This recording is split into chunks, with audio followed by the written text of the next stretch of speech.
Hello and welcome to today's live Writer's Digest webinar sponsored by Reedsy titled How to Revise Your Manuscript, Tips from 5 Editors with Ricardo Fayette.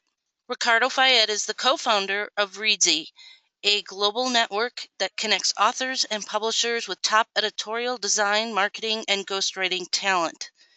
A technology and startup enthusiast, he likes to imagine how small players will build the future of publishing. He's behind the launch of Reedsy's latest initiative, Reedsy's Learning, a series of free mini courses on writing, publishing, and marketing taught by Reedsy's best professionals and delivered to your inbox each day. All right, with that, Ricardo, you can unmute yourself and begin your presentation, and I won't jump in unless you need me to.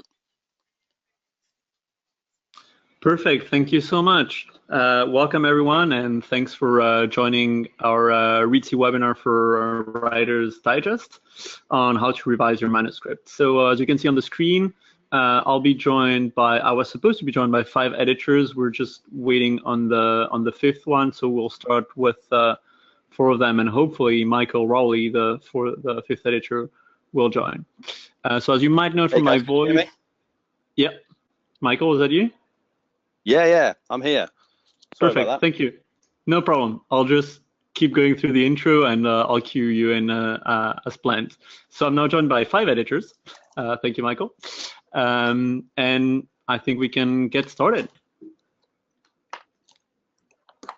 So as you were saying, I'm Ricardo Fayette. I'm one of the founders of Reedsy. If you don't know anything about Reedsy, stay until the end of the presentation. I'll give you a quick description of what we do. And you can find me on Twitter and tweet me at Ricardo Fayette. I look at that once every couple of days and we'll answer you there. So as I was saying, I'm joined today by 5 amazing editors from our Reedsy network: Jim Spivey, Rebecca Heyman, Michael Rowley, Kirsty Niven, and Laura Mae-Zachman. And I'll let them present themselves very briefly now. So if you want to start, Rebecca? Of course. Hi, everyone. Thanks for having me. My name is Becca Heyman. I have been editing books for, almost 11 years now. I have degrees from New York University in English literature and writing, my BA and my MA. And I've been working as a developmental editor, meaning I help authors who are still working to sort of refine their ideas and create their books and get through drafts ahead of clearing or self-publishing. I've been doing that since, I guess, 2007. So really happy to be here, excited to talk to you all about revisions, which is, you know, the real work of any author and certainly the difference maker between amateurs and professionals. So again, thanks for having me, and I'll pass it over to the next presenter. Excellent, thank you, Becca. Jim, do you want to go next? Sure. My name is Jim Spivey. I'm a former production editor at Hachette Book Group, where I worked with Yen Press and Little Brown for Young Readers. I've also been an editor at DC Comics, and I was a director at Kirkus Editorial. I've been in book publishing for longer than I care to admit. I've been in book publishing for about 20 years and editing freelance for the last 5. As Becca said, really excited to be here and talk with you guys about editing. Awesome. Great to have you too, Jim. Laura, up to you now. Hey there. My name is Laura Isaacman. I'm the co-founding editor of Tweed's Magazine of Literature and Art, and I currently run a book editing company where I specialize in fiction editing. So mostly I work on novels and short stories. Awesome. Thank you, Laura. Kirsty? Hi, I'm really excited to be here. My name is Kirsty Naveen, and I've worked as an editor for over 12 years. I've graduated with a degree in editing, and I'm currently a full-time freelance editor that emphasizes in science fiction, fantasy, and young adult. I've worked in the acquisitions department at Cedar Fort and as an editor at a science fiction fantasy magazine. I've also worked with New York Times bestselling authors such as Brandon Sanderson and Dan Wells, as well as some others. and I teach at various writing conferences throughout the year. So I'm really excited to be here and answer your guys' questions on revision. That's one of my favorite parts of this job, is going out and helping authors. Awesome. That's what we all do here as well. So Michael, since you're here with us, I'll let you present yourself. Hi there, everyone, and sorry for the technical problems. Yeah, I've been working in the book trade in one form or another for 20 years. First as a bookseller for the Waterstones Booksellers chain in the UK, and then as a head office buyer there, where I specialise in science fiction and fantasy.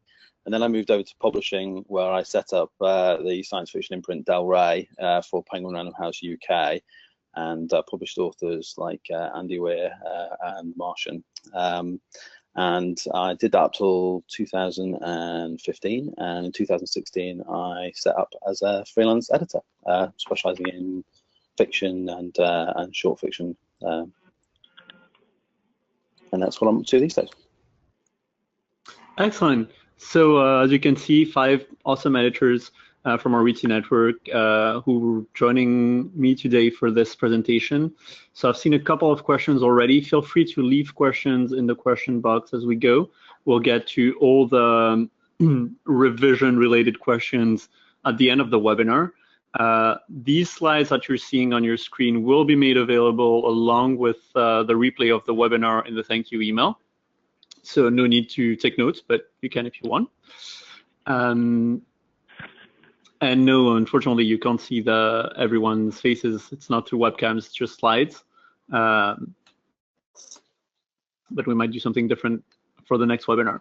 So my first way I want to introduce revision is by this quote from Mark Twain. So all famous authors have said similar things. The only kind of writing is rewriting, and a successful book is not made of what is in it, but what is left out of it. So that's the whole principle of revision, is how after your first draft, you go through your manuscript again and again and make it better. And who better than 5 editors to talk about this process? So as you know, the main problem nowadays, sorry for the noise, I'm in London, so lots of ambulances going around. But the main problem nowadays in the publishing industry is that a lot of people are writing books. So well-known literary agencies, they receive 100 and 200 query letters every week or sometimes every day. Most big 5 imprints are close to unagented submissions, so you need to find an agent. And even if you're self-publishing, you need a really, really good book to stand out. So you can't just like publish your first draft on Amazon and hope to have sales. You need to publish a book that maybe could have been published by a traditional publisher. So this is why we're doing this webinar on how to revise your manuscript.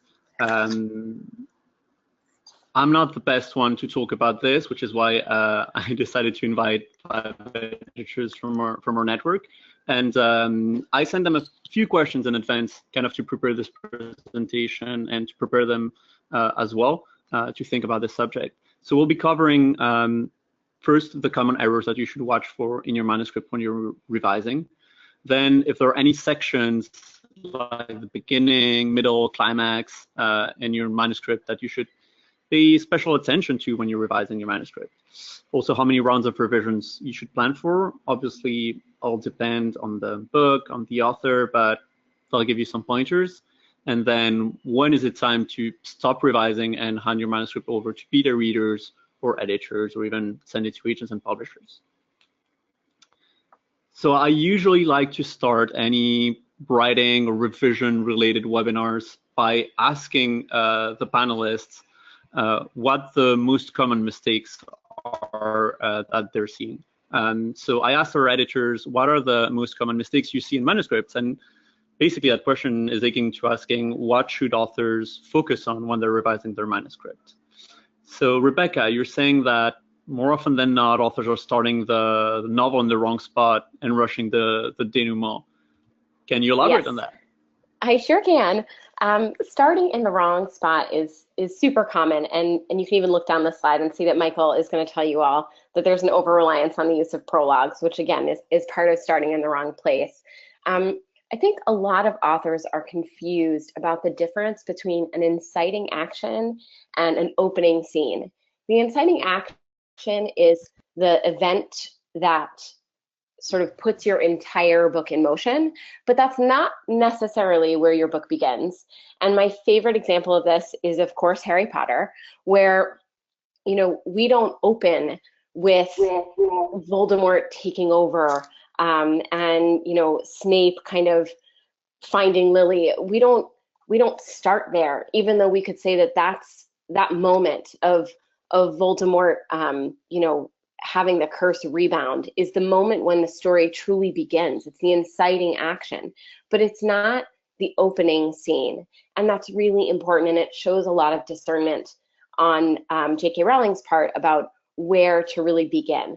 So I would say, get honest with yourself and try to get some perspective about whether or not your opening scene is true to the story you're trying to tell from that first moment forward, even if it's not necessarily the moment that reveals the entire genesis of how your story came to be. And on the other side of that, rushing the denouement. The denouement is the falling action of your story, but denouement sounds so much lovelier. And we often get a climax that's really explosive and answers all of our questions and brings our protagonists to sort of new highs or new lows. And then we're just speeding to the finish line. And I always get this sort of terrible sinking feeling when, you know, I read the climax of a novel that I'm editing and I see that there's only 20 pages left. And I know that there's no way that the author can authentically bring this novel to a satisfying conclusion when they're just speeding toward that finish line. I know it's very tempting just to start that sprint as soon as all the big scenes are out of the way, but it's really critical to take the right amount of time to bring a novel to its conclusion.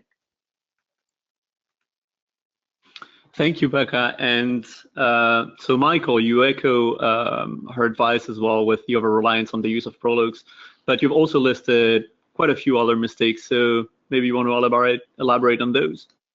Yeah, sure. Well, I mean, Rebecca's obviously she's covered one of the most important things to start. But I mean, for me, having a background in science fiction and fantasy, obviously world building is one of my pet themes that I really enjoy talking about and working with authors on. And I think obviously you have a need for it in any novel. And I think one of the interesting things that we find is a lot of people forget that in mainstream fiction or crime thrillers, you also need a lot of world building as well. It doesn't just mean creating a fantasy world or an alien language or spaceships or whatever. It can be everything from, if you're writing a crime novel, knowing what like police procedural kind of stuff is, or if you're having a character walk down the street, knowing which direction they would actually walk down the street in real life. It can be anything from that to big politics questions to geographical issues. And I think a lot of people, they have an idea for a book and they write their first draft perhaps, and they don't think about the larger world, you know. And sometimes a novel doesn't have to have a huge amount of external information and a huge amount of detail, but I think there's often, you do find that an author hasn't really thought it through in their own head. So even though you might not need to show the reader everything, you obviously need to show them enough, but you sometimes find that the author hasn't actually themselves thought through the actual reality of the world that they're in, whether it's a version of our real world or a second world fantasy, as we might say in the sci-fi fantasy genre. So I think that's a big thing for a lot of people. I think the other point I think I made there was too many or not enough characters. I mean, sometimes you'll have a fairly short book with a lot of characters, and it can get a bit busy sometimes. And it's fine if they all have a purpose. Well, you might find that there aren't enough characters.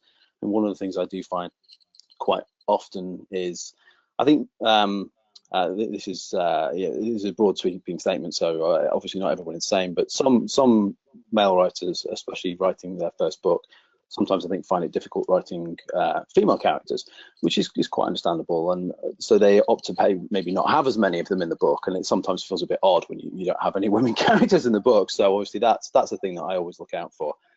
And the last point I think I made there, the confusing non-linear timelines like flashbacks and dual time narratives. Now, of course, these are great in books if done properly. You know, there's great examples of flashbacks, and I've just finished reading Richard Russo's Empire Falls, and it's a wonderful book with a very complex omniscient narrator, and interestingly, it has a prologue and an epilogue called those very specific things in the book, but it also has flashbacks to scenes, but masterfully done. But of course, it's not as easy as that, and sometimes people swap backwards and forwards, and they don't really keep track of who's doing what and what the purpose of flashing back is and how it connects with the main, present day timeline. So I think that's a really it's a tempting thing for people to put in a book, and it's a good way of adding exposition to have flashbacks and all that kind of stuff. But I think you really need to think about how you're doing it, and perhaps more importantly, why you're doing it and what it adds to the story and the plot, and make sure it actually you cause and effect in your timeline right. So then that's something to watch out for as well.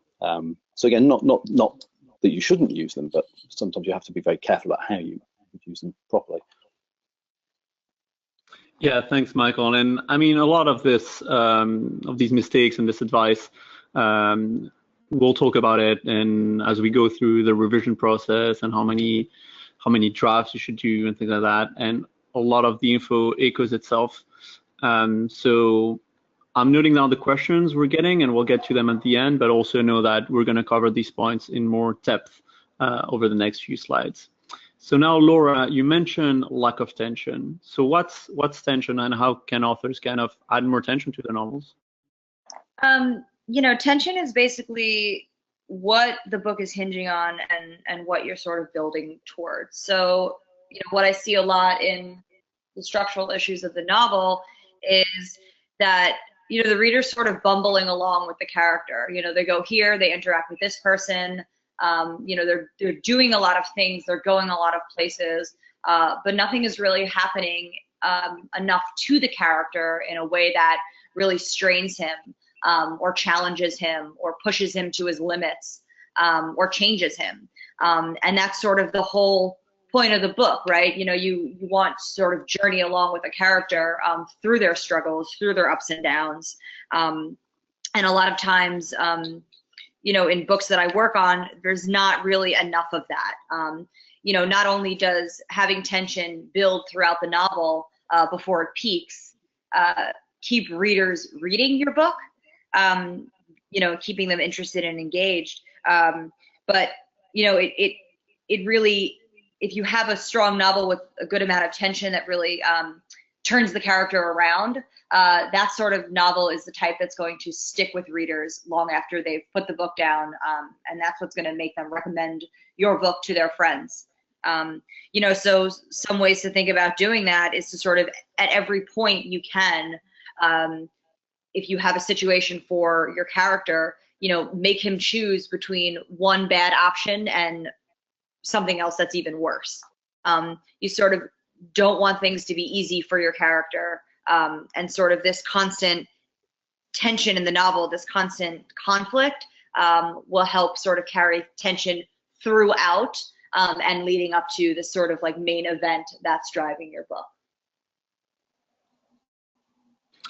Excellent. I've learned a lot about tension right now. Thanks, Laura. So now over to Kirsty and Jim. So Kirsty, what's the main mistake that you see in authors' manuscripts nowadays? Okay, one of the things I wanted to touch on, because this is actually a really hard question to think about because there are so many, but one of the biggest things that I see that every author makes when it comes to this, and the biggest hurdle they have to overcome, is engaging the audience emotionally.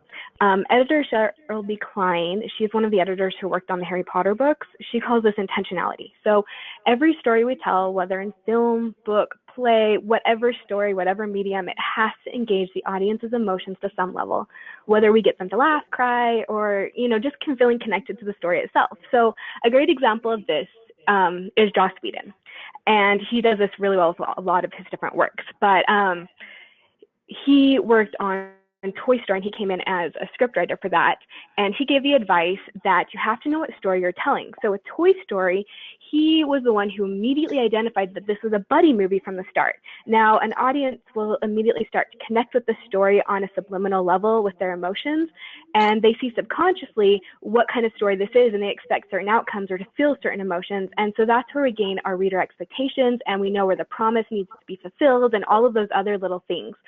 And it becomes a sort of choose your own adventure with only so many outcomes. And if you stray from that, all the story doesn't feel authentic and it just kind of falls flat. So Toy Story had to have all of those scenes that are necessary emotionally to connect with this movie that's going to be a buddy movie. And one of those rules is that in a buddy movie, the characters can't really talk about how they feel. So guess what? Toy Story couldn't have that big "I want" song you see in so many Disney type stories. So there was no singing and dancing toys anymore, and because that's not the kind of story they were trying to tell. Because a buddy movie, the whole point of it is they keep all of their feelings to themselves in that way. And so now think of your favorite story, and you'll remember how that book or movie or whatever it is made you feel. So that's the thing a lot of authors don't understand, is that they're connecting on that emotional level. And so this ends up being the thing I work with pretty much every author on, because whether it's a scene or the story or the story as a whole, the audience has to be engaged. And a lot of times authors don't know how to answer the important questions like, what type of story am I telling? What do I want my book to be? How should the book feel? And what should the reader be feeling while they're reading it? So we have another great example this summer. We had Wonder Woman, which created really, really strong moments and stayed true to the type of story it was telling, which was a World War II story with a strong female lead.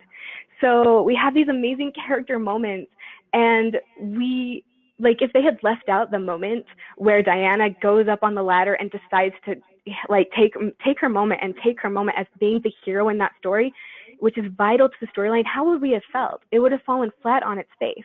And we see that actually happening in this summer's one of the biggest flops in Pirates of the Caribbean, where they didn't know what kind of story they were trying to tell. Is it humorous? Is it like an adventure? And so they throw these things together, and the audience comes away very emotionally confused and like, I don't really know what I was supposed to feel. And they really only had 2 strong scenes in the whole thing where an audience could feel something, and that's not enough to convey a whole story.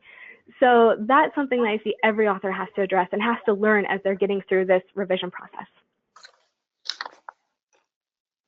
That makes sense. I like this idea of intentionality. Now, Jim, so you've mentioned a few things that Michael mentioned and the other editors mentioned as well, like the one-note characters. But maybe you want to elaborate on the others, and I especially like the series one. Certainly. Yeah, feeding off of what Michael was saying, with world building, while world building is great, authors sometimes become so enraptured with the world that they've built that they spend far too much time on the backstory and blurting it out in exposition for pages upon pages.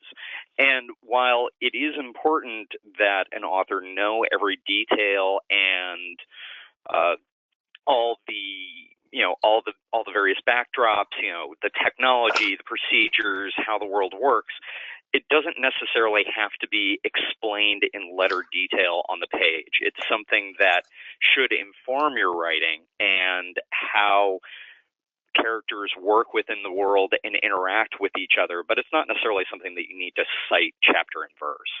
And in terms of one-note characters, as Michael was saying, one of the hazards is having too few characters, having too many characters. On the too many characters side, you need to make sure that every character that you introduce has a real role to play, and it's not just simply to come on stage, say, "Hi, here's this vital piece of evidence," and then walk off stage. Every character needs to have a reason for being there. But going to the 2 points, to the other 2 points, specifically what you were saying, Ricardo, about series, with my focus being on genre publishing in terms of the types of manuscripts I edit, a lot of what I'm getting are book ones in a series. And with that, authors tend to be thinking about books 2, 3, 4, 5, 6, 7, whatever, and not spending enough time making sure that book one, which is the book that needs to draw everybody into this very elaborate series that's being created, that it isn't a satisfying read on its own. As I mentioned in one of our other seminars, the best way to really look at a book one or to look at a series is that a series is really just a novel with a number of sequels after it. And you really can't have a sequel unless the first book or the first movie or whatever really resonates with its audience. So you need to make sure that that is a very satisfying read unto itself. And then lastly, and we can get into this more later, with showing versus telling, is not providing the reader with enough visual clues. And this can be as simple as a description of your lead character to, the world, to, all the little visual cues that give a reader an idea, not only, the place and the people, but also the time, as in the time period. So if, like in a crime novel that I'm editing right now, somebody mentions a Cadillac. And, Cadillacs have been made for a number of years. And, when you mention a Cadillac, it brings up a very specific image in someone's mind. And then you talk about, a cell phone, and it makes it very difficult to sort of figure out, okay, are we talking about a current Cadillac? Are we talking about, a classic one that this guy has refurbished? Those kinds of questions need to be answered so that you're not just simply engaging the readers, with words, but also you're creating images in their mind so that they are able to engage very fully with your story. Makes sense, and I like the illustration of the Cadillac. All right, so we've been through all these kinds of mistakes that you should watch for in your manuscript. That's kind of a long introduction for this webinar. Now, I've seen a few questions around memoirs and whether this advice applies to memoirs. My personal opinion is that a lot of the advice in here will apply to memoirs, like starting the story in the right spot, finding the right theme, adding tension, and things like that. But I'm sure editors will add, if and when they can, a few specific tidbits of advice for memoir authors. So now moving on, onto our actual tips from our editors and a few famous authors as well. I opened this with a quote from a famous author, and I'm gonna add a few more just to make this a bit more dynamic. So here I couldn't find a quote from a famous author. I should have searched more probably. But the first advice on revision, which I really like from Rebecca, is just to cool down and let the manuscript sit for a while before you come back to it. So if you want to say a bit more about that, Rebecca. Sure. I think authors tend to share a unifying disease, which is rushing toward everything disease. But publishing is a hurry up and wait industry. And what that means is that you can speed through your drafts and you can rush your revisions, and you're going to wait the same 6 to 12 weeks to hear back from an agent, right? You can't query quickly. You can't query 50 agents at a time. Our industry is not about speed, and it's not about winning. You can't win at your book if it's not your best book. So I really encourage people to take a lot of time between their first draft and subsequent drafts. I encourage people to let go of the idea that the first draft can be revised and like fidgeted with enough to make it into the final draft. Your first draft will be something totally different from your final draft, and that's okay. So I really think authors need to read aggressively, both within and without, in terms of their genre, and start working on new ideas while the first book or whatever number manuscript you've just completed is sort of simmering and settling into your bones. You just cannot possibly gain the necessary perspective you need to edit your novel if you never stop working on it. And so I think it's very counterintuitive to cool your jets and hang back and do other things for your novel. But you can be doing things for your novel that don't involve working inside the manuscript on revisions. And I really wish more authors could embrace that philosophy. That makes sense. What would you say is a good cool down period? I think after the first draft, authors want to send out the manuscript to their beta readers and, God forbid, to editors, or even worse, to agents.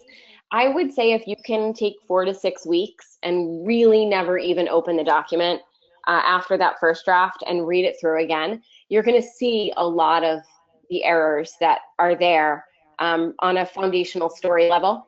So a long time between first draft and subsequent. And then when you have your middle drafts, like maybe you do one pass where you're only looking at, you're really tracking a subplot, or you're really working on adding sensory cues, 5 senses, things like that.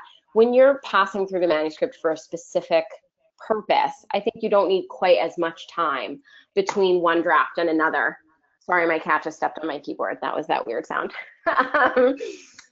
So I think, 6 weeks between first and subsequent, and then another 4 to 6 weeks between what you think is your final draft and your actual final draft, which of course isn't your final draft. But 6 weeks between when you think you're done and when you really say, okay, I'm going to start sending this out. Got it. That's quite a long time. I hope it doesn't frighten anyone in the audience, but I do think, yeah, a lot of authors underestimate the time required to revise a manuscript, and a lot of that time should be kind of cooling down and detaching yourself from the story. All right, we'll move on to our second bit of advice from Jim Spivey and Stephen King. So be prepared to kill your children or kill your darlings. What does that mean, Jim? Well, editing is a very brutal process. Author Chuck Wendig had a really nice piece of advice, and I'm toning it down a little bit. But writing is when we make the words. Editing is when we make the words not suck. Editing is really brutal business, and you can't be completely and utterly attached to every single piece that's in your novel. What is meant by kill your darlings, kill your children, is that there is going to come a time where something that an author is very specifically attached to, a character, a scene, a funny little bit, just isn't serving the story. And at that point, it has to go. Everything that is in the manuscript has to serve that plot, that beginning, that middle, that end, that is, or, has to be part of a particular character's arc within that story. All the extraneous bits, those are the first things that have to go. And then even after you've gotten rid of everything that seems extraneous, there's still going to be some bits in there that just aren't helping move the story along, that are just there because the author likes them. Just because you like it doesn't mean that it has to stay. You have to be prepared to just let it go, take it out. And the good thing, particularly with electronic manuscripts, it's not like it's lost and gone forever. You can always go back to an earlier version, earlier saved version of the manuscript if at some point you find out, well, you know what, actually, I can make that work. It does serve the story. But an author can't be attached to everything that's in the story. While they definitely need to be attached and passionate about the story as a whole, the individual parts that make it up, those aren't as precious. I totally agree, and it echoes Rebecca's advice as well, because if you've just finished writing your first draft, you're very attached to your darlings, and if you let it cool down for a few weeks, then maybe you won't mind killing them. Exactly. You could come back and find out that the joke you thought was really funny 6 weeks ago just isn't funny anymore, or the character you thought was perfect 6 weeks ago isn't so perfect anymore. Exactly. Perfect. So moving on to Laura's advice, it's one of the most famous pieces of advice in the writing scene: show don't tell. So again, Laura, what does show don't tell actually mean? It basically means, don't let the language do the work for you. So, some examples are, writers often tend to write, so-and-so shot someone a look, or, they look dismayed, or, he exclaimed. Like, those things are, they sound like, your language is succinct and you're getting your point across, but it doesn't actually do much for the reader. It doesn't allow the reader to really connect with the story, the world, or the character. Think of a painting. if you have a painter who wants to draw, let's say, a simple scene of a house in a field, right, or a garden, does the painter draw a box and tell you, this is a box, this is supposed to represent a house? You get it, right? You get what I'm trying to do here. No, a good painting will be extremely detailed in every element of the house. So you see the wear and tear on the house from years. You see the lines in the shutters. You see every detail. You don't just allow the drawing of a box to represent and convey to the viewer the scene that you're trying to convey. Your job, you as the writer, you are a painter in a sense. You have to create an entire world for the reader. There's a balance, of course, that was discussed a little bit previously about creating a world and not becoming sort of too excessive with it. There is a balance, but your job as the writer is to really set a scene for the reader, to tell them how to feel, what they're viewing, the world that they're in. So when you use language that's sort of easy and succinct and moves it along quickly, it may be fewer words, but it doesn't do the story any justice, and it just doesn't convey enough to the reader to make them really engage and to make them really feel what the character is feeling and make the story in the book resonate with them. So you want to just think about that, and then sort of great piece of advice is to walk away from the book for a month and a half, and then come back and just go through a couple chapters of your book and highlight all of the areas where you do this, where the language sort of works, does the work for you. And I think a lot of people would be surprised to see that it happens more in their books than they think. Perfect. Thanks for that explanation on show don't tell. So now the next piece of advice from Kirsty and Mark Twain is getting rid of unnecessary and repetitive words. So that sounds easy, but how do you actually do that? I'm so glad you included this quote, because I actually refer to it a lot when I'm trying to explain this to authors.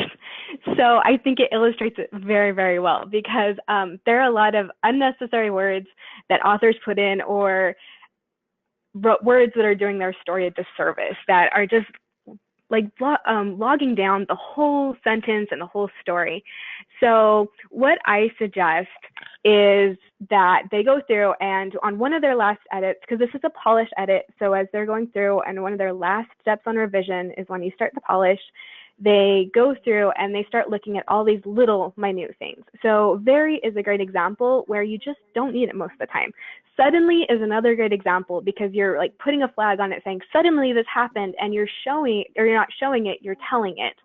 And so once you start to find out your own writer quirks, then you can go down and find which words are slogging down your story. So there are those ones that there's a whole list about them, and like very suddenly you can kind of find these online and look for them. But then every author and writer actually has their own favorite words that they tend to overuse as well. So like Terry Pratchett, it's gleam, glisten, glitter, and you'll find it throughout every single book he has, and he actually starts to point it out to you as the reader that, hey, I really like these words. But if you tend to even overuse those ones and you find them like every other page, you have to go in and self-edit those out as well, because they're still slogging down your sentences and slogging down your story. So remember that revision is self-editing for you, that you're taking this step on your own. So if you don't know what these types of things are, go out there and learn. They have like great Readsy learning courses. There are excellent writing books on the craft, on line edits specifically, and they will go through and they'll start pointing out, here's what you look for, here's what you look for, and you can start incorporating that into your story. And once you go through and you write either like a couple of drafts of your manuscript or a couple of different books, you'll start to train yourself to actually avoid using those words, and you'll be elevating your craft as you're implementing the self-editing techniques.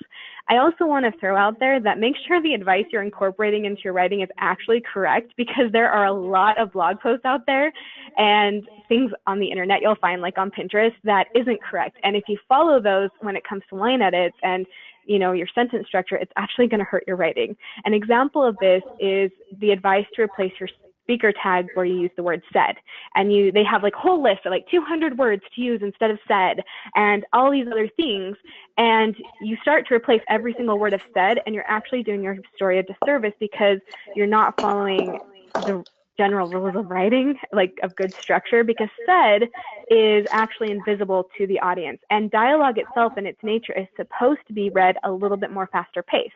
So every time you change that sentence tag to something that's now visible to the reader, rather than just being a signpost saying this is the person who said it, you're actually pulling them away from the dialogue you're writing, and you're making that the stronger part of the sentence. So make sure that the advice you're taking is correct, and start looking at, like, Readsy's been great. They have this great learning program. They have a ton of articles that have been vetted by a lot of really experienced editors, and there's like tons and tons of books out there. So go to the right resources, and then the other thing is look at the books that are really good books and study what they do. Study their sentence structure and look at the words that they don't end up using and how they avoid using words like suddenly, and end up showing you a better scene in that book. So those are a lot of different areas you can kind of do to elevate your sentence structure. Yeah, thanks, Kirsty. So as you mentioned, yeah, we try to provide as much free education and good education as possible. And as you can see, it's not like me going through revision tips. It's 5 editors from our network with professional experience. So be very careful who dispenses the advice. And you know that you can always trust Readsy to provide good advice on all this. Along with the thank you email, with the webinar, with the slides, and with the replay, I'll also send an email with a few more bits of advice and recommended reads that our editors shared with me. So a bit more education if you want to learn about revising and editing will come in the next few days. Now, last bit of advice from Michael is on the story arc, and it will serve as a very nice transition to the next part of the webinar, which is which section should you focus on. So you mentioned these are basics, Michael. So what's the story arc, and how can you really map that out? Yeah, so I mean, I mean, you've got a great graphic there, which I think we should point out as well. You just done the blog post on dramatic structure and mentioning Freytag's pyramid and things like that, which is the sort of the staple classical sort of dramatic structure, which we've already mentioned earlier on in the webinar, I think. But starting with an inciting incident, going to the rising action, the falling action, the resolution, and the denouement, of course, at the very end. But I think when you're revising your book, and perhaps after your first draft, even your second draft, I think it's important to go back and make sure that you actually have got a book there that works from a story arc point of view. Because I think whether you're a planner or a pantster, as they say, seat of the pants, or even somewhere in between, I think it's fair to say that as authors write a book, it's often an organic process which incorporates change and evolution of the story and sometimes the characters, and it may take you in directions that you hadn't anticipated when you were planning a novel. I remember going to an author event with the late great fantasy writer David Gemmell, who he was telling a story about how he was trying to kill one of his characters, Dross the Legend, and he said his wife went to bed and he was there at his desk, and he said, I'll be up soon. I'm just about to kill him off, And about 4 hours later, his wife came down and said, "You've not come to bed. You should, it's middle of the night." And he said, I can't do it. Everything I throw at him, he just won't die. And I mean, I thought it was a wonderful story because no matter how truthful or not it may be, and I'm sure it is very truthful, his story changed at that point. As he was writing it, the character sort of took on a life of its own, and he wrote the story as it it came to him. But of course, that will have pretty much destroyed his story arc and his plan for the book. So that's an extreme example.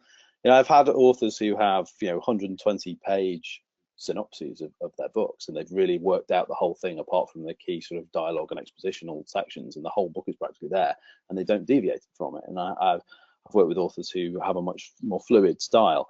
So I think if you go back to your book and you concentrate on the arc, how does your book start properly? Does it rise towards towards the climax, and how do you do that? Do you have these inciting incidents that people have already mentioned? I think Rebecca in particular mentioned. You want to have these character developments. You want to have They need to have conflict, internal and external conflict.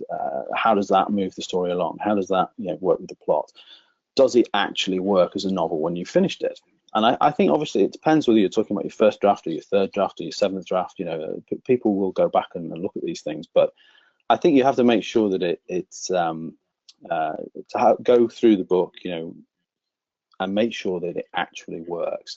And you don't have to stick to. I think in modern fiction, people like to experiment, and that is totally, fine. I think it's Robert McKee's book Story, where he says something along the lines of, there are no rules in fiction, there are conventions, and obviously you don't have to follow the set dramatic structure of a story arc.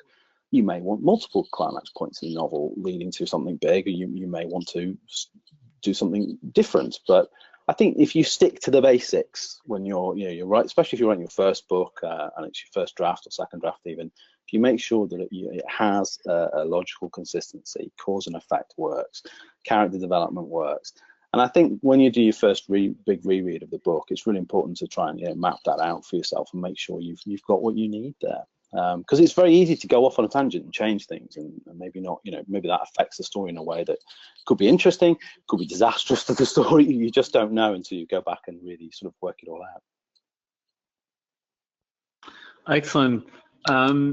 So now that you mentioned the story arc, I think the question becomes, what should you focus on in that story arc? Where should you pay more attention when you're revising? And that's the question I asked our editors next. So everyone had kind of different answers, which is great because it means that you should pay attention to pretty much every section of the manuscript. So we'll start with you, Jim, and you mentioned the overall outline. Yes, outlines are essential. Particularly, looking back at what Michael was talking about in terms of, the how you have your climax and where you have the climaxes, where the inciting incident is. All of that is covered in the outline, and the outline needs to have, okay, here's your beginning, here's your middle, here's your end, and all of the scenes that happen in between. This will also help with what I was talking about earlier with killing your darlings, is that if a darling doesn't fit in the outline, it's gone. So outline has to come first. That makes sense.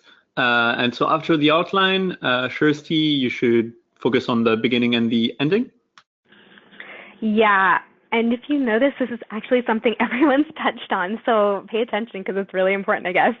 It is something we deal with a lot, but authors don't understand that, they don't know how to start their story, they don't know how to end their story, they just kind of fly by the seat of their pants, and it doesn't really hold to what the story needs to be. And so just remember that each portion of your book presents a special challenge, the beginning, the middle, and the end, but the beginning has to grab the reader, the end has to satisfy the reader. Both of those things will make the audience walk away if they're not fulfilling that specific bright line, I guess. And so specifically with the end, you're giving your audience a promise. You're saying, this is what my story is going to be about, and this is the kind of story you're going to go on. And you have to create an ending that's not necessarily predictable, and yet it somewhat is predictable because it has to be organic to the story you're trying to tell. So you have to tie up all these threads. You have to do all of these things to be able to fulfill the promise. So if you're saying at the beginning that Frodo's going on a quest to destroy the ring, and the end of the story ends up with him having a tea party in Fairyland, he's not doing that quest that he ultimately fulfilled.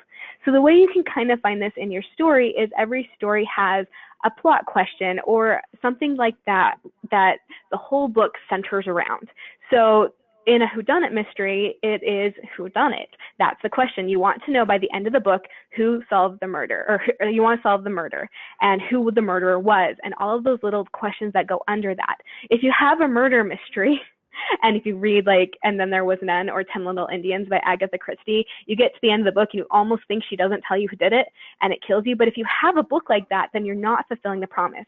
Now that's very obvious for a whodunit or a romance. If they don't end up together or if they don't end up apart, you're still not answering the question. In a lot of other author stories, it's not so obvious what question you are asking or you're trying to fulfill. So you need to look at your specific story and get it down to one line and say, what did I start the story out with, and what am I promising the readers?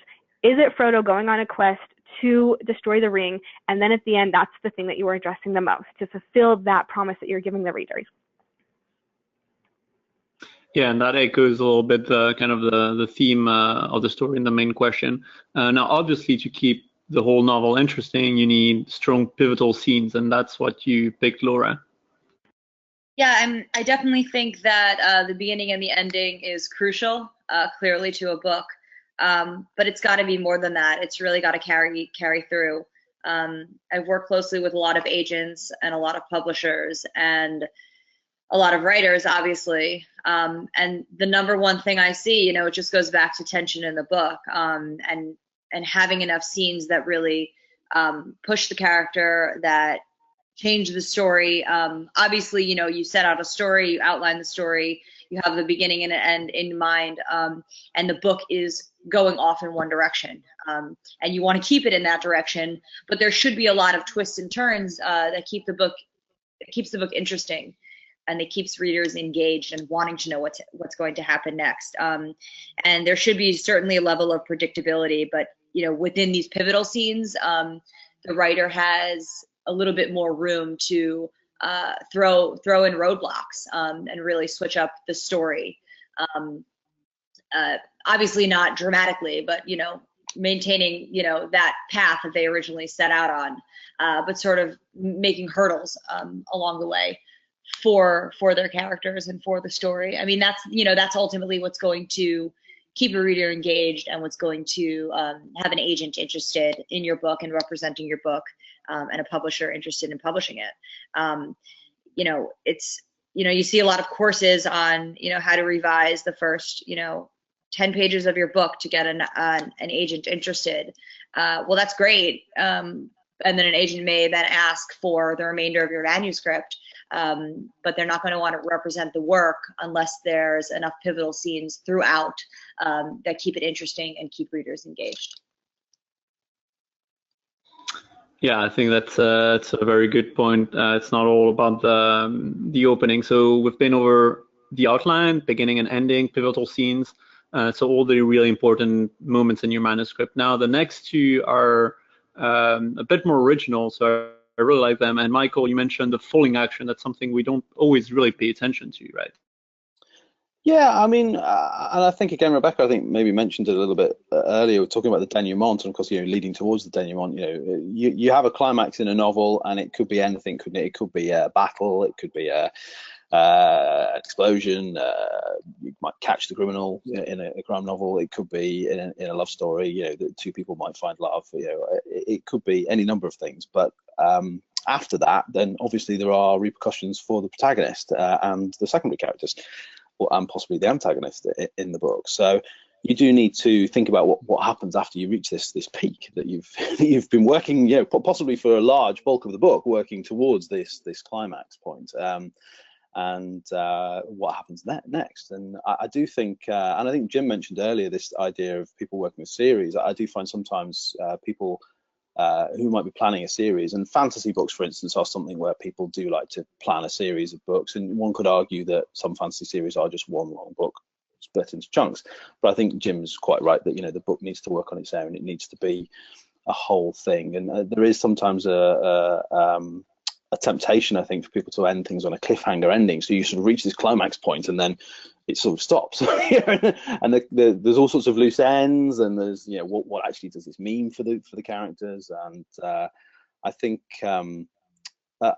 there's a real opportunity with a book with a falling action to really deal with the repercussions of whatever the climax might be, whether it's an emotional, an internal repercussion, or an external, a real life, what are the repercussions, has somebody died, or people are wounded, or has love been lost, found, all these kind of things.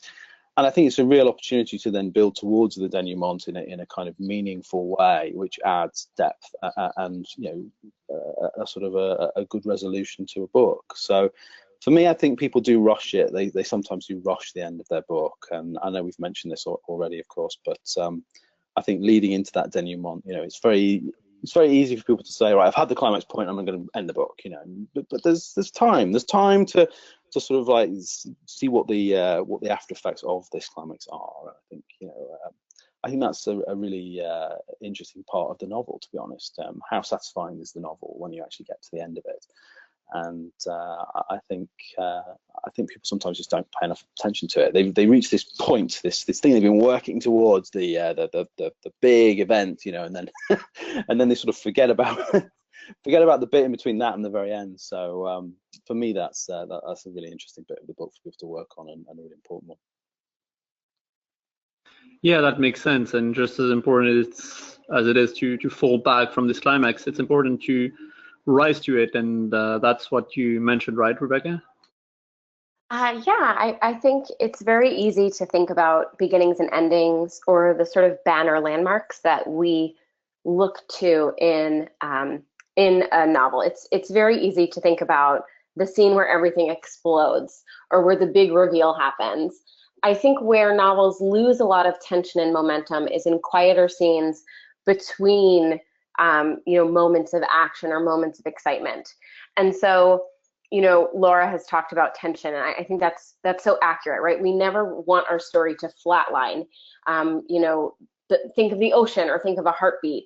There's always movement, even when that movement appears to be going backwards. And so, when a novel reaches a sort of quiet moment where the action isn't surging to a climax, it's really critical to start thinking about developing sensory experience. It's important to start thinking about, how your character's environment is reflecting their internal circumstances. Filling these quieter, less active moments with meaning is really critical. I'm editing a book right now where the author has just given us all the gift of really choreographing her protagonist folding socks. And I don't know about you, but I'm not super interested in reading that because there's no symbolism here. This is not interesting. It's just sucks. So, really pull away from that instinct to fill your novel with action that just accumulates and doesn't actually culminate in something important, and make sure that your quiet scenes aren't just filled with fluff or socks. Be very careful about socks.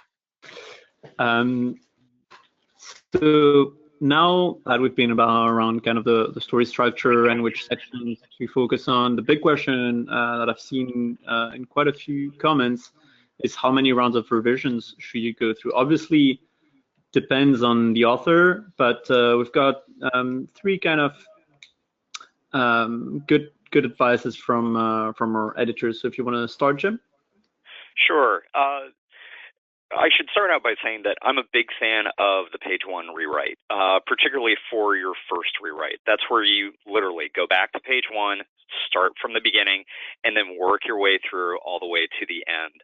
I think too often when writers go back and just revise the scenes, that it's like, okay, I know I've got this scene, so I'm going to do that one first, and then I'm going to go over and then I'm going to do this one because I got it, is that what then ends up happening is that you've rewritten these spots, but you haven't taken into account how those spots then affect the other portions of the story.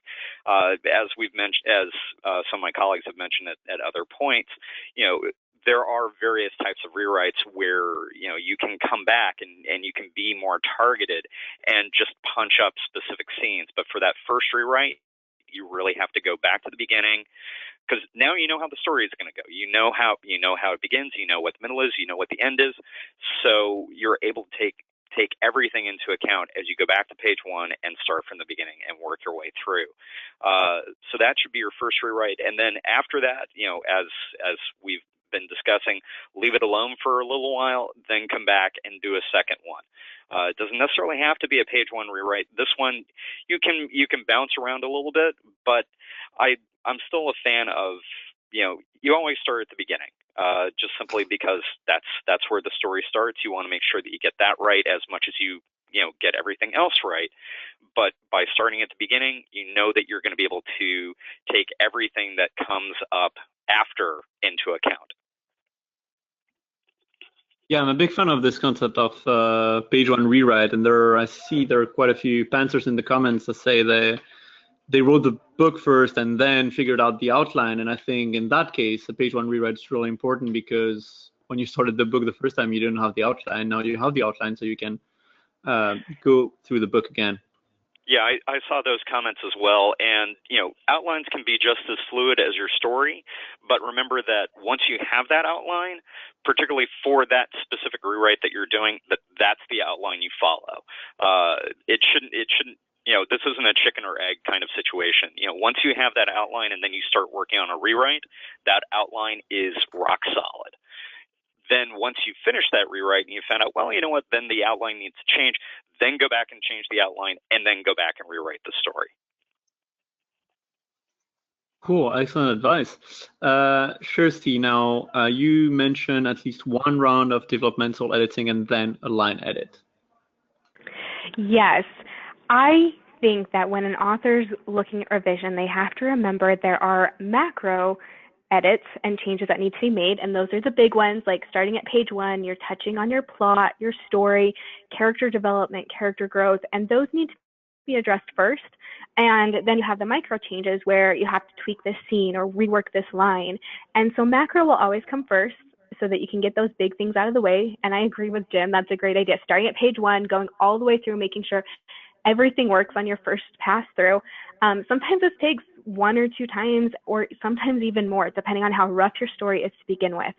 Then after you've done those macro changes, you go and you bring in the micro changes, where you're looking at it with kind of the microscope, trying to get a little bit closer look on each of the paragraph structures, the sentence structures, the scene structures, and the things you need to do within that. So separating it out and looking at the big picture and then smaller things helps a lot.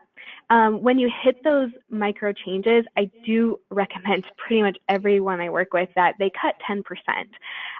Some authors can even do 20% of their book and not even notice a difference. And when I say this, I don't mean like take out the last or a middle scene and that's 10% word count. I'm saying look at your first chapter, and if that's 4,000 words, go and cut 400 words from that chapter. You'll be really thinning it out and making it not so dense, and so you'll find it reads a lot faster and easier, because unless you're like a super minimalist writer to begin with, which there are some out there, you're going to be making those lines faster to read, and it will overall really elevate your prose. So again, it depends, it's what Ricardo said about it depends on the author. So find what works with you as you're balancing this, like the macro revisions, the micro revisions, because sometimes people like to focus on each step and any of those things. So they might personally like to have 10 steps of going through each time, but generally about 1, 2, whatever works for you. And I want to add, between each of those things, make sure you get readers, and good readers, not your grandmother, somebody who reads voraciously, people who write, people who know what they're talking about, because it's not going to help if you go through a book once and then you go back and the only voice in your head is yours. You need that outside voice, so you're getting basically like a trial run of your book, and you're getting that outside feedback between each of those edits. So you incorporate that and you have that time to be able to make it better, if that makes sense. So. No, it definitely does. And I think Michael's kind of suggestion below echoes yours. As we're running a bit late and I want to go through the rest of the presentation, I might cut this one, Michael, and just mention that, yeah, there are macro issues and micro issues, so make sure that you address those in separate revisions and separate drafts. So now the big question is, when do you stop revising? So to introduce this, there's this quote from Haruki Murakami: "There's no such thing as perfect writing, just like there is no such thing as perfect despair." So you won't get to a perfect novel.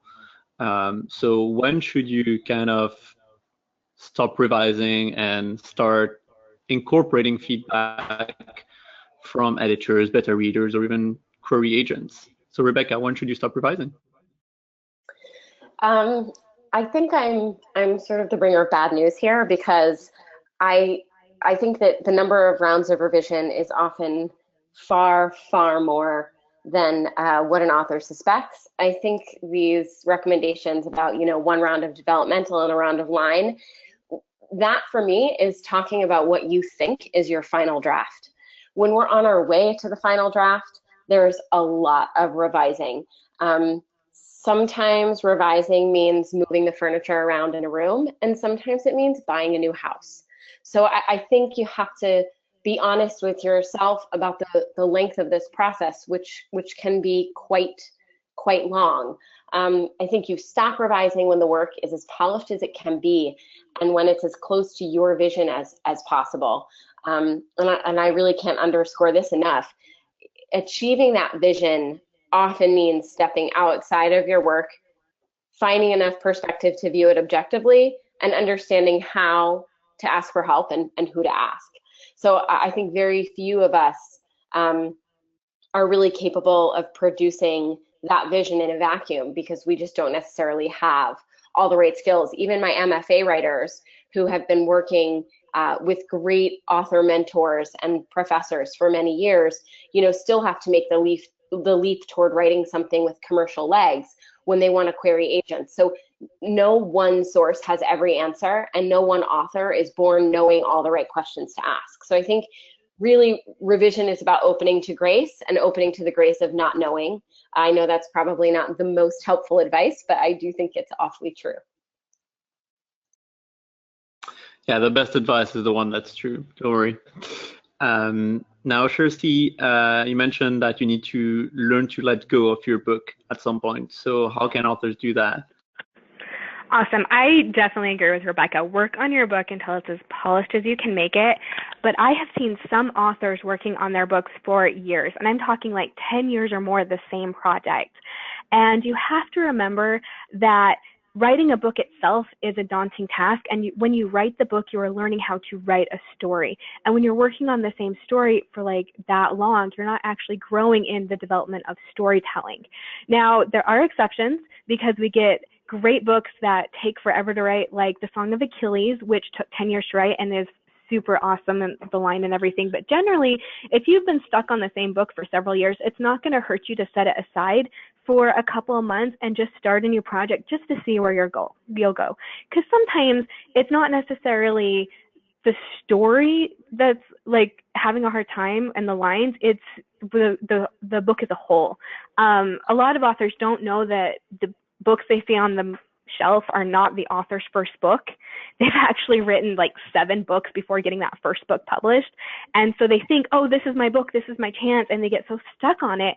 And they don't realize that sometimes you just have to let it go, because that was your first book. And you can always come back to it later. I mean, hit that save button. Don't delete it. Don't throw it away. Like, even if setting it aside for a month might give you perspective, and trying something a little bit different and a little bit new, a newer story, helps you move that momentum forward.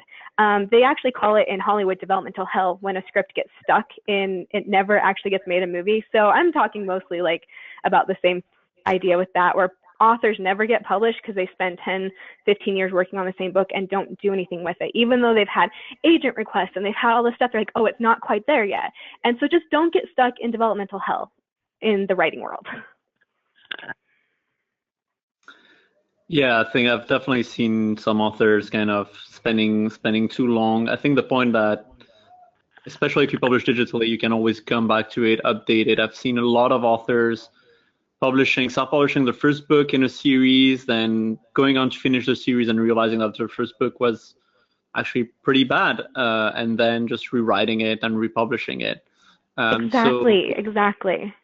Well, something else I want to add is that once a debut author is published, they're stuck on a schedule. Like, they sometimes have to get a book out 1 per year. And I have seen so many debut authors get that first book out that they spent 5 years working on, and then all of a sudden they have 2 more books they have to get out within 2 years, and it kills them. They don't know how to write that fast. They don't know how to let go of that book, and they just really, really struggle with that. So it's something that you realize, if you're making this a career, even as an indie author, your audience is going to want books not every 5 or 10 years. Now, granted, like, there are always exceptions, like Megan Whalen Turner and George R.R. Martin, but generally that's what your publisher is going to want you to do, and that's what your readers are going to want you to do. So you're preparing yourself for your career in a whole.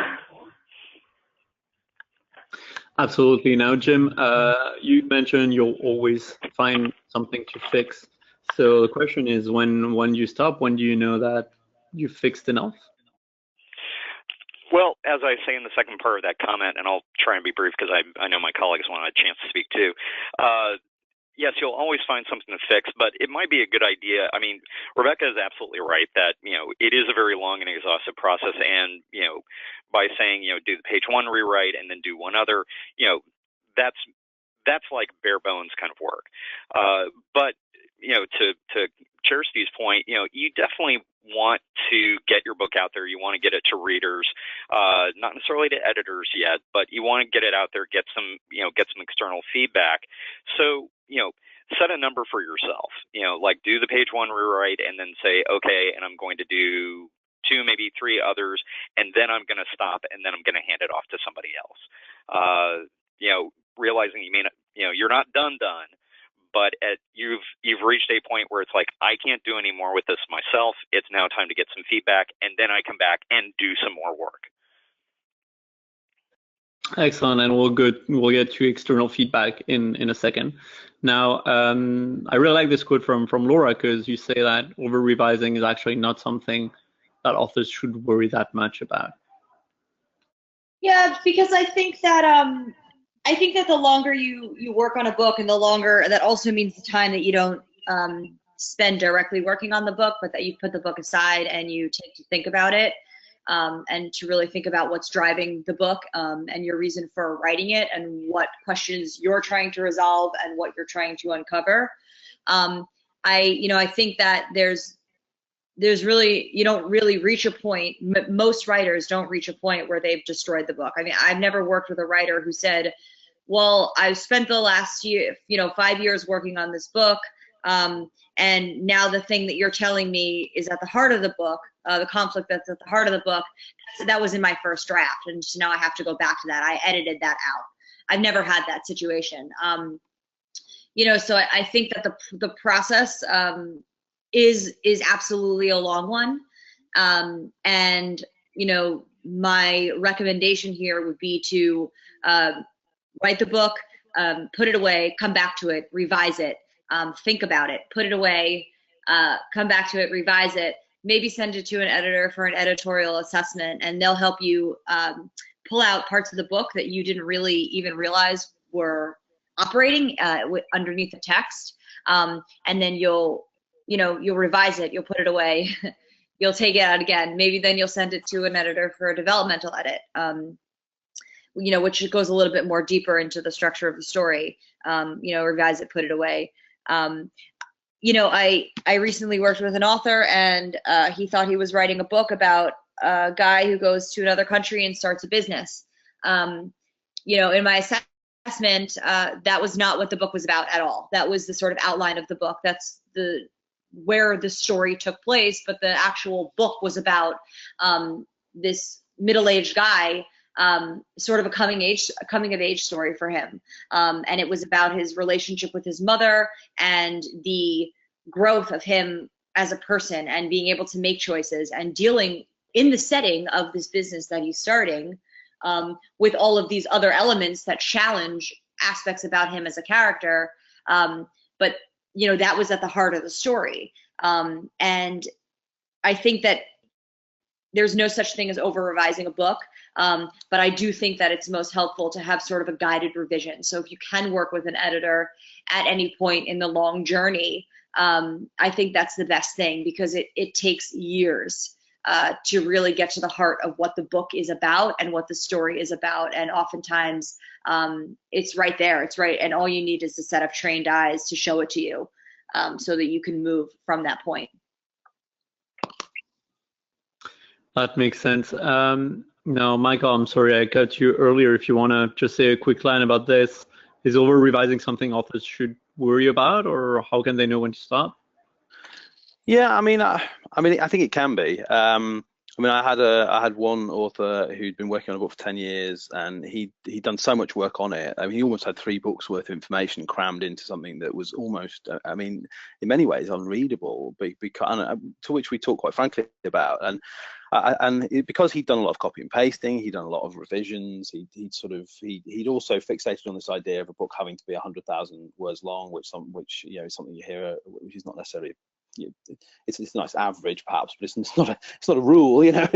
And he got himself really sort of completely, you know, in a pickle about the whole thing. And so, I mean, he was somebody who really, I sort of said to him, look, you need to step back and we need to, you know, talk about this. And I think if he'd got to the editing stage earlier, he would have had much fewer problems. And I think, I mean, the advice already has been given has been terrific. I do think you need to revise. You shouldn't send the first draft out probably to a freelance editor. You certainly shouldn't send it out to publishers and agents.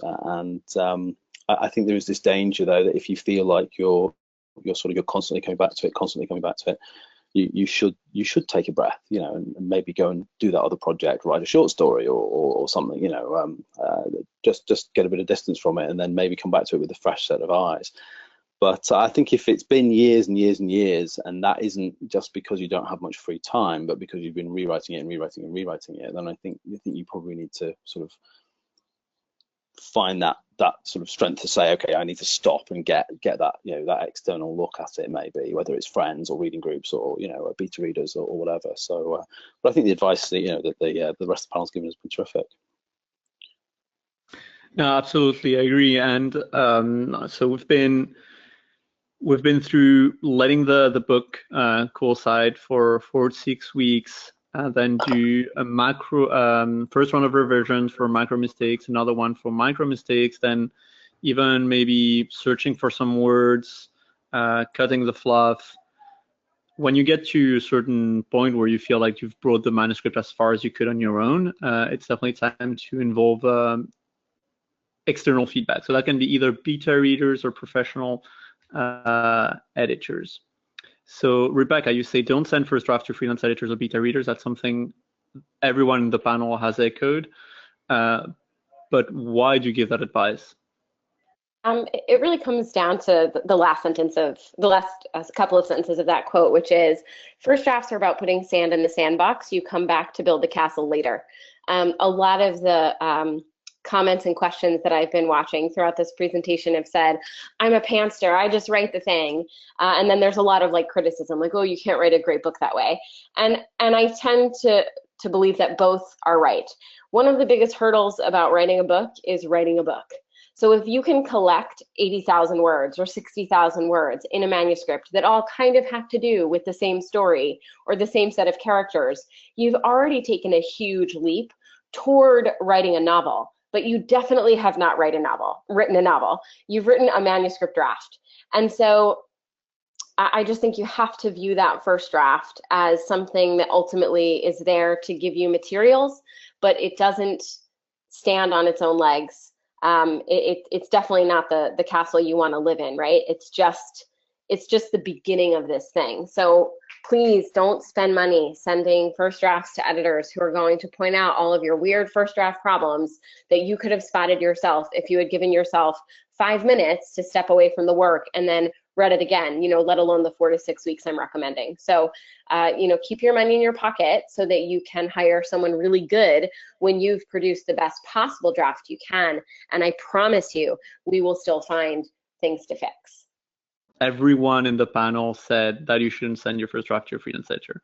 And this comes from professional freelance editors who make money out of editing manuscripts. So if they tell you not to send them, not to hire them on your first draft, like really listen to them. You'll get a lot more value if you send your manuscript to them when it's already been polished as far as you could on your own, or even after you involve beta readers. So that's non-professional readers who've been able to spot major plot holes or problems with characterization, story arc, things like that. Beta readers, obviously, with experience in your genre, who will spot the obvious stuff, and then you can come to professional editors to spot the less non-obvious stuff. And as Rebecca was saying, they will spot obviously the question becomes, once you've brought this manuscript as far as you could on your own, how do you find the right editor to entrust the manuscript with? It's a very big question. It's a decisive one. I mean, working with a freelance editor can definitely change your career as an author as much as like working with an agent. They won't find you a publishing deal, but you're going to learn a lot about writing, about your style, about things you can improve, and you should see it as an investment, not only on kind of cleaning up your manuscript, but on learning about writing craft and on getting kind of personal book coach who tells you what you can improve on your future manuscripts. Cool, we've got Rebecca back as well. So how and when to find the right editor?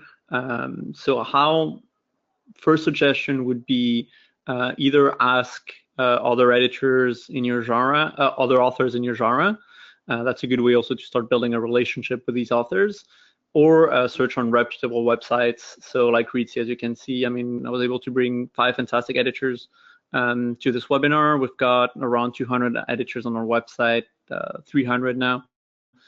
So you can definitely use us to find a really good editor. Definitely ask for testimonials and recommendations. These are all incorporated on Reedsy profiles, but if you're hiring an editor outside of Reedsy, make sure you really vet them and do a background check. Ask for samples, even on other manuscripts, to get an idea of their editing style. Everyone's got a different editing style, so kind of try to get an idea of what you're going to get before you hire the editor. Then make sure you include as much information as you can when reaching out. So what your manuscript is about, obviously, attach a sample of your book, ideally the first chapter, so that they can make sure that the story starts in the right place. And obviously the type of editing you're after. So everything our editors mentioned so far was that you should, when you do your revision, start with a revision focusing on macro mistakes and then micro ones. It's the same when it comes to editing. Start with developmental editing or an editorial assessment first, where the editor is going to go over the macro mistakes, the structural errors in your manuscript, and then go down to copy editing and proofreading. So learn, if you don't know what developmental editing, copy editing, line editing, proofreading are, definitely learn about these definitions. We've got definitions on Reedsy, or just Google them, but you should learn what the different stages of editing are. And then keep in mind that good editors, they're booked months in advance. So I know you've probably spent months revising your manuscript, especially if you followed the advice that our editors have given today. You'll probably have to spend a few more months through the editing process with developmental editors and copy editors and proofreaders, and you'll need to book them months in advance because they are busy. I mean, if an editor tells you that they're not available before 6 months, that's actually a good sign, because they get a lot of jobs and they get a lot of repeat customers. And finally, don't send in your first draft for developmental editing, but this is something we've talked to you about already. So I was mentioning the kinds of editing. I'm going to pass quickly on that because you'll get the slide afterwards. But there are different stages. I suggest everyone starts with an editorial assessment, and in the follow-up emails, I'll share a bit more information as to why, and a great article by Rebecca on the benefits of editorial assessments. So now, one question I get very often is, how much should I budget for editing? So you spend a lot of time on your manuscript, you've involved beta readers, and you're probably reluctant to spend too much on editing. Here you can get average figures. Obviously, the actual cost will depend on how clean your manuscript is, how good a writer you are, your experience with writing, and obviously the length of your manuscript. So take these ballpark figures into mind, but then ask editors directly for quotes, and don't be afraid about price. I mean, make sure that the editor you work with is the editor you really want to work with, even if they're slightly more expensive than another quote you got, because as I said, it's an investment into your writing career more than an investment in your current manuscript. So you wanna make that investment. So now, what is Reedsy? If you haven't heard about us, very quickly, we're a growing and very motivated creative community. So we have 15,000 authors all around the world, and what we do is we help them find the best professionals for their books. So that's editors, as we've seen and discussed during this webinar. It's also cover designers, typesetters, illustrators, marketers, publicists, ghostwriters, website designers. So we now have 800 professionals. And the specificity of Reedsy is that we've handpicked these 800 professionals out of over 20,000 applicants that we've received in the past few years. So it's like 3% acceptance rate. We only pick people with real traditional publishing experience, as you could see in the editor bios when the editors presented themselves. We only pick people who actually know what they're doing and with years of experience in their field. And over the past 3 years, we've been able to do over 2,000 projects, which we're really proud of. So you're definitely in good hands with Reedsy professionals. So the way it works is very simple. You just create your account on Reedsy. I'll give you a special link to do that. Then you search for editors or designers or publicists or marketers. Then you can select up to 5 you want to contact. So as I said, do your research, make sure they have experience in your genre, and then just select them and send them a brief. The good thing about Reedsy is that you fill in the brief only once and it gets sent to all 5 professionals. Now, another thing we pride ourselves in is that all our editors and designers generally respond to your queries very quickly. So if they're really too busy, they'll decline, but otherwise you'll get an answer from them within 48 hours.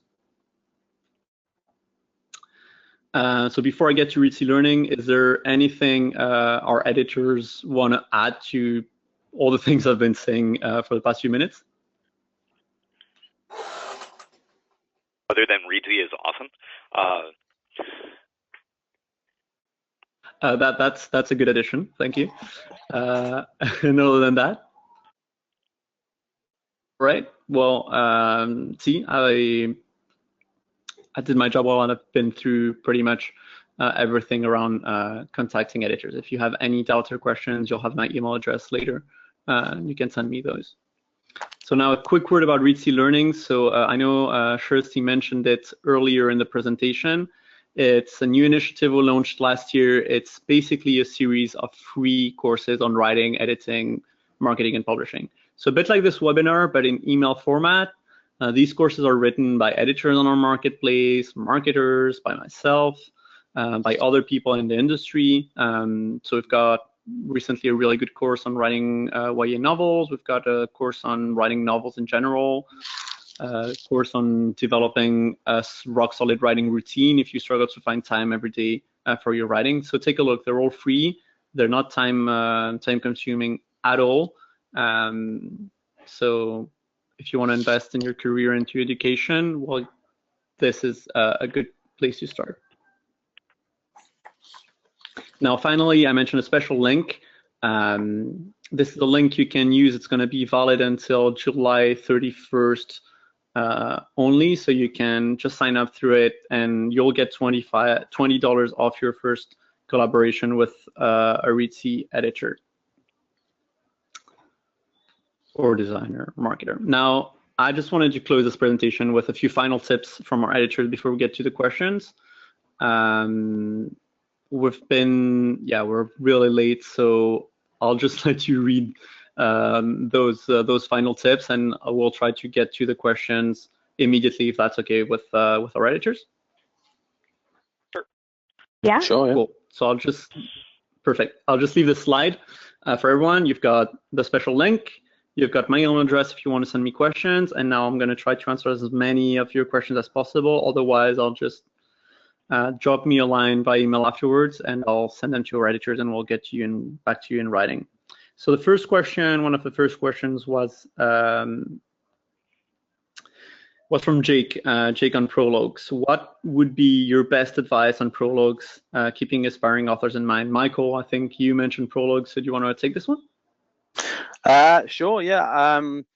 I think it sounds brutal, but I'd say probably like 75% of the prologues I read in books aren't necessary at all. I think people feel that a prologue as a beginning, as an actual technical thing, is something you have to have in your book that says prologue at the top of the page, and that of course isn't true at all.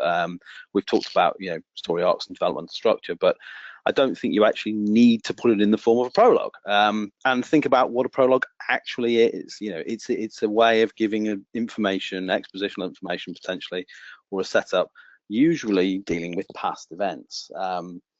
And you might find a genre like fantasy, for instance, it's often very useful to have a prologue. You'll see quite a lot of them. You might get, you know, a history of a completely new world or something like that. And you might find something like crime fiction or mystery stories have a sort of have prologues without actually calling them that often. You know, you might find the crime is at the beginning of the story, but they wouldn't actually call it a prologue. So I think it's really, really important to think, are you just putting a prologue in your book because you think there should be something called a prologue? Does it work? Is it necessary? Is it the best start to your book? And especially when you're submitting to agents and publishers, you know, at whatever stage you're at, you know, is that the best sort of opening to your book that you want people to read, based on the idea that, you know, as you've said at the beginning, Ricardo, that, you know, some of these people are going to be getting hundreds of things a week to read. Is your prologue the best example of your opening to the book? Will they get past page 2 or whatever of the prologue and actually keep reading? You know, I think there are so many books that have them and just don't need them. You know, they aren't the best opening to a book necessarily. And they can be wonderful. They can be wonderful. You know, but I think you have to think about it really hard. Is it there because it needs to be there? Is it there because you're following a convention of having something that you feel, you know, you've read somewhere that you've got to have at the beginning of your book? And I think I think a lot of authors, when they actually think about it and when you talk to them about it, when you're working on the book, they think, oh yeah, okay, maybe that isn't the best way to start my book, unless again you've got very specific reasons for doing it.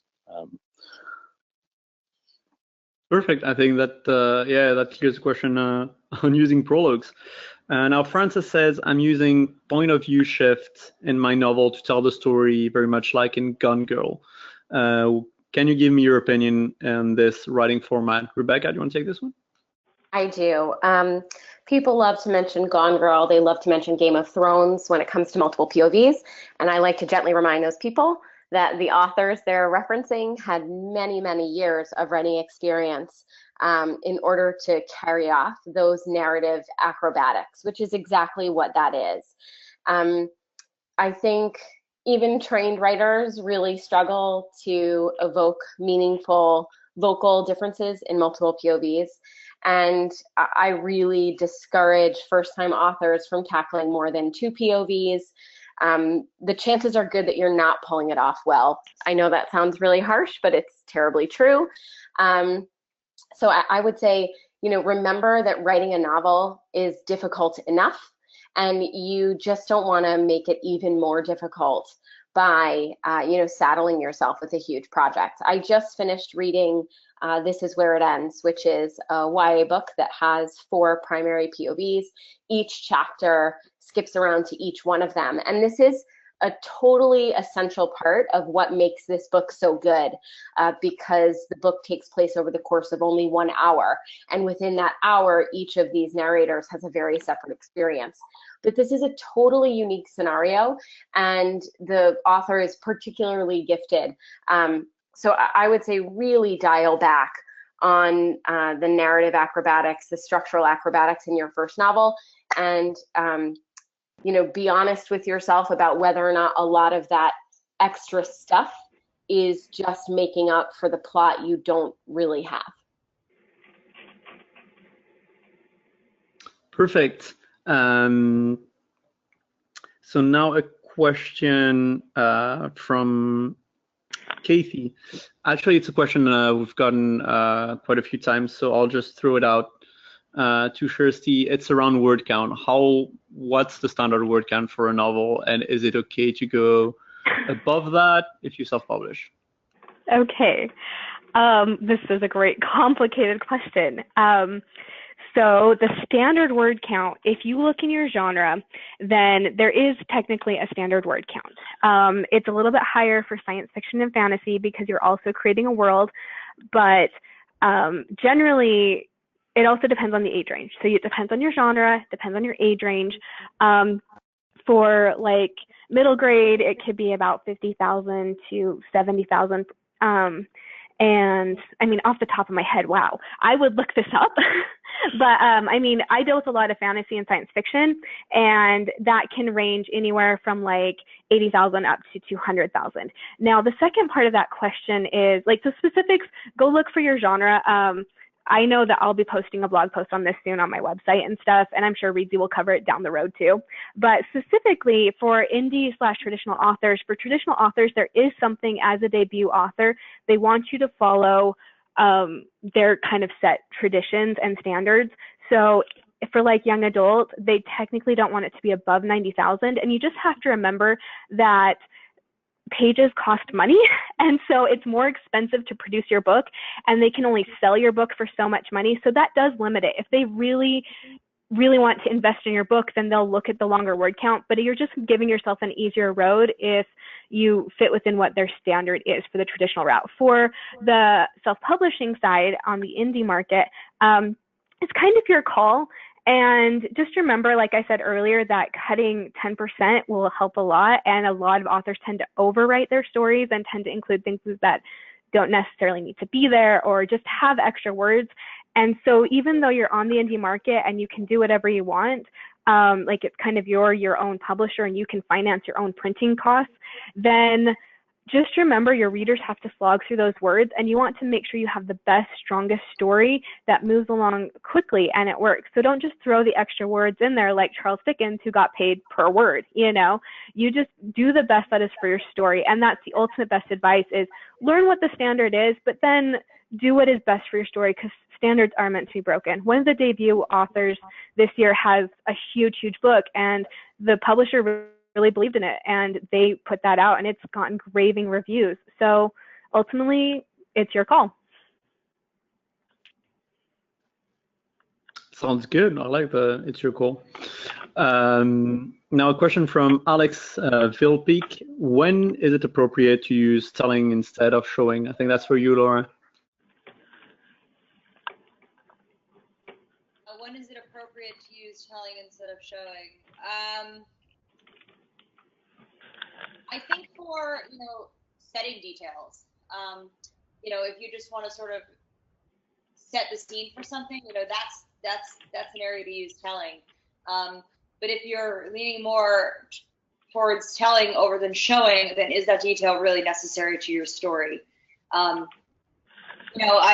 I tend to say avoid them as much as possible. And one thing I didn't get to elaborate on before is, what I mean by showing is essentially, instead of saying that someone shot someone else a look across the room, well, what does that look like? I mean, if somebody looks at you and you've upset them or you've agitated them, what happens to their facial features? Everybody is different. Everybody is expressive differently facially. Some people, do obvious things like squint or furrow their brow.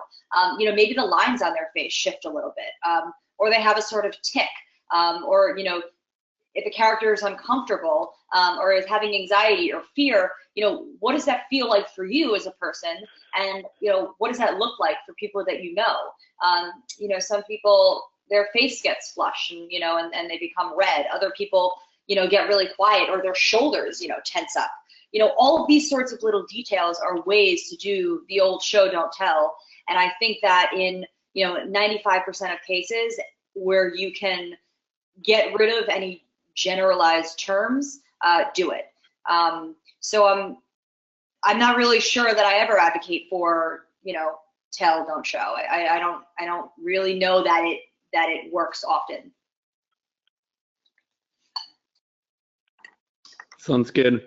Now a question from Hugh. What do you say about cliffhangers at the end of each chapter? Who wants to say something about that? Maybe Jim? Cliffhangers they're a tricky device in that they're really more intended for a visual medium, like comic books or TV shows or movies. In books, they don't always work as well because they come off as feeling very artificial. It's an artificial way to get the reader to turn the page or to buy the next book.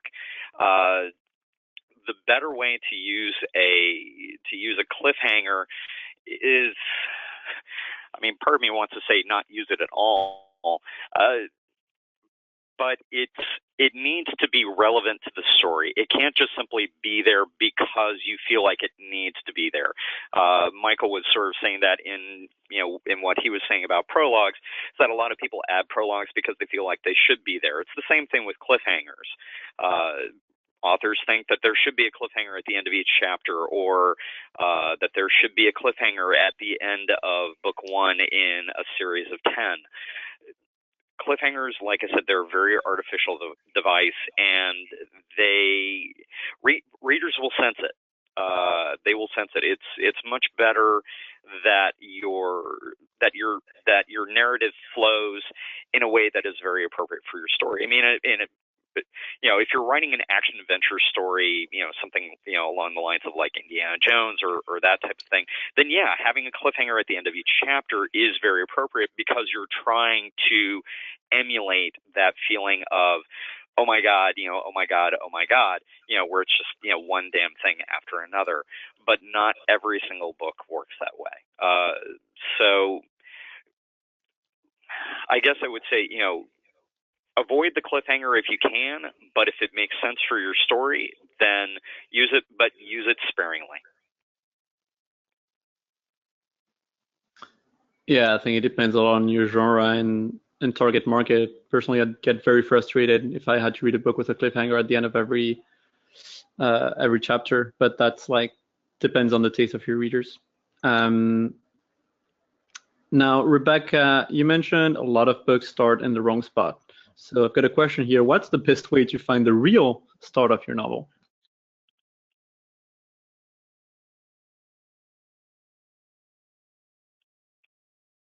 Did you hear my question, or was I muted, or maybe you're muted?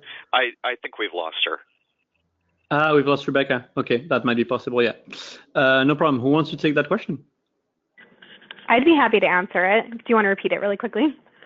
Yeah, definitely. What's the best way to find the real start of your novel? We talk a lot about the inciting incident and making sure it happens as close to the start as necessary, as close to that point. You need to look at your specific genre and what you're writing and your target audience.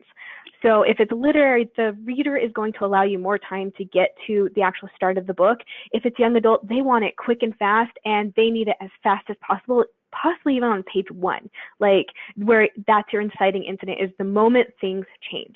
And that's what we're talking about, is people progress in their lives and in their stories, but your story is about a moment something is changing in this protagonist's life, and that's where it really should start. So get as close to that as you can, and then start writing. And then I would go back, honestly, and skip ahead and see if it does any damage, because sometimes you can always skip ahead and you can get a much stronger story and a much better story overall and a much better beginning. And also on that, read what other people do, and you'll start to get a sense of it. The more you read just beginnings, go to Barnes & Noble or whatever, pick up stories off the bookshelves and see what other people do, and you'll start to say, oh, I kind of see a pattern here. I kind of feel this, or whatever. Yeah, we wrote at the beginning of the year a good post on how to start a story, and there are a lot of ways you can start a story, obviously, but there are also a lot of cliche ways to do it, a lot of popular in a good sense ways to do it. So kind of do a bit of reading on that as well. Well, and something else to add is that can also change. Trends change, little things like that. So see what's being done in your specific comparison titles, because if it's an action, each thing is different, each genre is different, each type of story will be different too. So absolutely. Now another question on characters, that's probably for you, Michael. So this author has a novella with several characters, and beta readers told me to cut down on the number of characters, but I've seen examples though where the author handles several characters, like Game of Thrones. So do you have any comments on how editors view a successful large character cast? Just to repeat, did you say it was a novel or a novella? A novella. Did I imagine that? Novella. You didn't imagine? Yeah. So I mean, if it's a novella, I think you've got to, which is probably, between sort of I don't know, 15,000 and 40,000 words, I think you've got to realistically decide how many characters can you have in a book of something that's probably got to be under 40, 50,000 words. I mean, anything over 40,000 would be a small novel, give or take. So I'm struggling to think of examples of books that small that have very large casts of characters. I think you'd need to be telling a very, very specific story. And it would have to be, you know, sort of crucial to that story to have that large cast of characters. I mean, it's a longer book, but something like, you know, Lord of the Flies, you know, obviously you've got a cast of children on an island, you know, and that's quite a large cast for a relatively small book.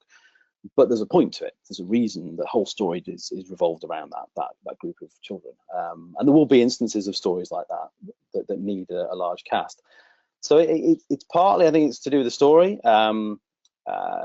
And partly to do with, you know, what are you trying to do? Are you going to have multiple narrative viewpoints, which obviously was mentioned earlier, and as Rebecca, I think, was said, it's very difficult to manage, you know, multiple narrative viewpoints unless you're skilled.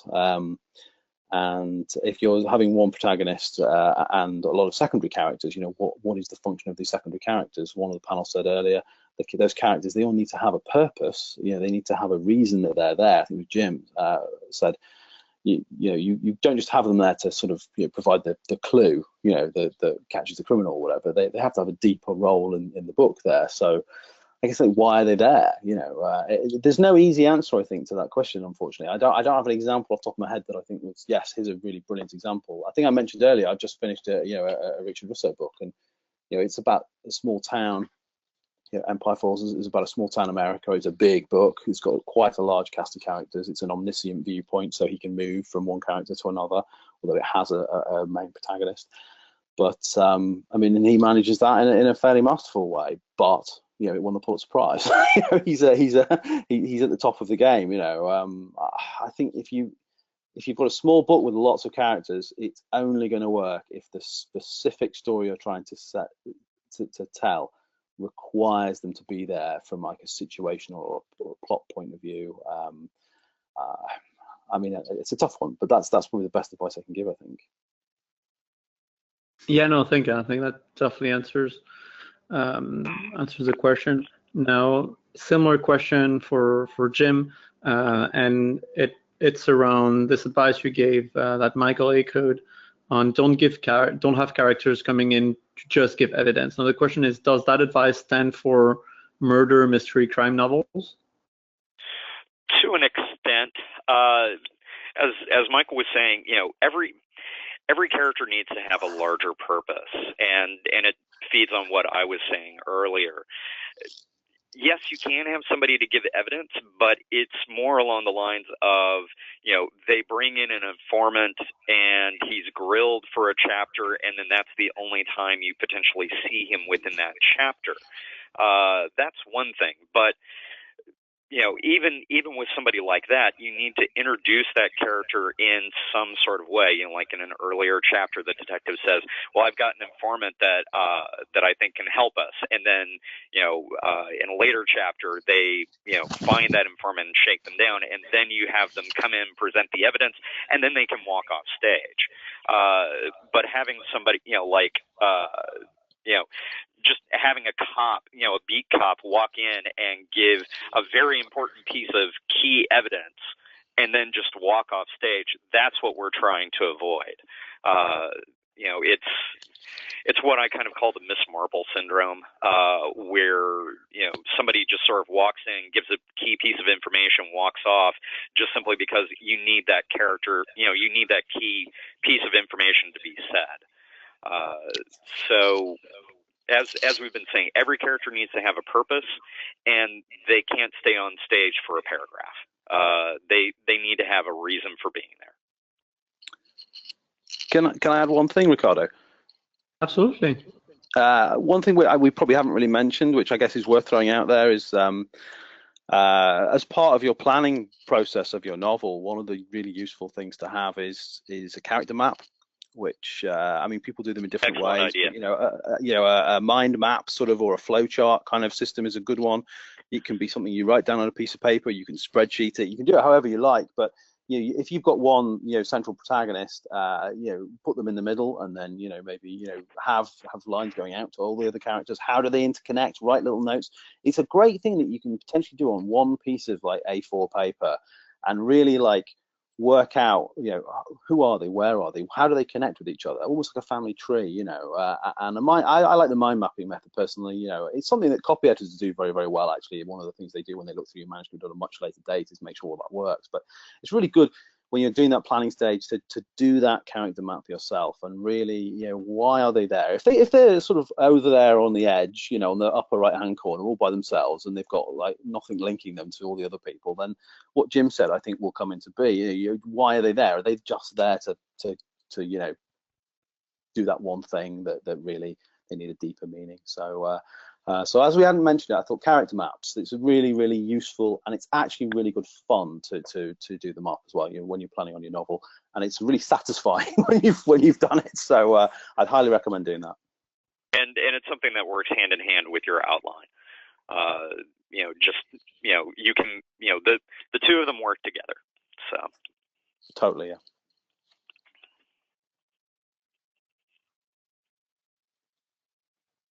Sorry,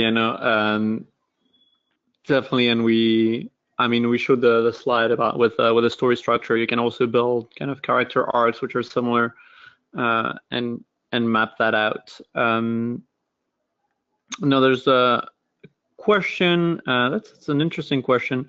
Is it legitimate to use footnotes in fiction to lend truthiness to the story? Who wants to take that one? I don't mind having a crack at it. I think it depends. It depends on the book, right? Okay, you've got if it's historical fiction and you're literally putting footnotes in as you would in a non-fiction thing, because it's sort of a device you're doing, a literary device that you're doing to sort of add a sense of realism or even a sense of separating the reader from the actual book itself, the reality itself, then that's interesting, and people do it. People do it all the time. You've got I remember a really, really good fantasy novel called Ash by Mary Gentle, which is a huge book, and it's a fictionalized, obviously, history, and it's got footnotes that are purely there as to sort of embellish this fictional world she's created, and it's a terrific piece of work, and it's not a unique thing that people do in that kind of book. And it does happen in historical fiction a reasonable amount. I think that, again, it's why are you doing it? Are you doing it as a literary device? Is it because you want to add clarity to the book? I would say this idea of suspension of disbelief. You're going to drag people back to reality if it's to add factual information. I would say that's what exposition is for, in a way, if you're writing a novel. And again, I think it comes down to that idea that it's something that very skilled writers can do. You'll sometimes get it in translated work, which are there from the translators to add a point of a point of information that the reader might need because it's a cultural thing. But I think just to build on that. Oh, go ahead. Yeah, go for it. Just kind of to build on what you're saying, Michael. Going back to what I was saying earlier about kill your darlings. If the footnotes work and it makes sense, I think Michael has given a very good example, a couple of really good examples, then fine, leave them, but also, sparingly is also a piece of advice that I would give, not like every single page. But when you go back to rewrite, if you put the footnotes in, that would be the first darling that I would take a very hard look at as to whether or not it's really serving the story or you're just having it there because you think it's interesting.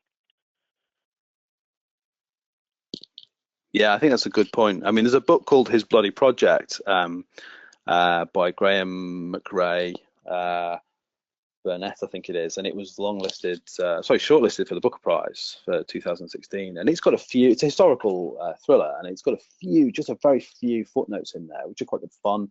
They're fairly innocuous, but it's a very, very well written book. I mean, it's beautifully done, and it's a small book, and it's sort of perfectly formed, as it were, but again, it's tough to do it well. But yes, if it's one of your darlings, then as Jim said, it might be the one to get rid of. That makes sense. Now, maybe Laura, I've got a question here on writing series. when writing a series, how much information from the previous book should be included in subsequent books?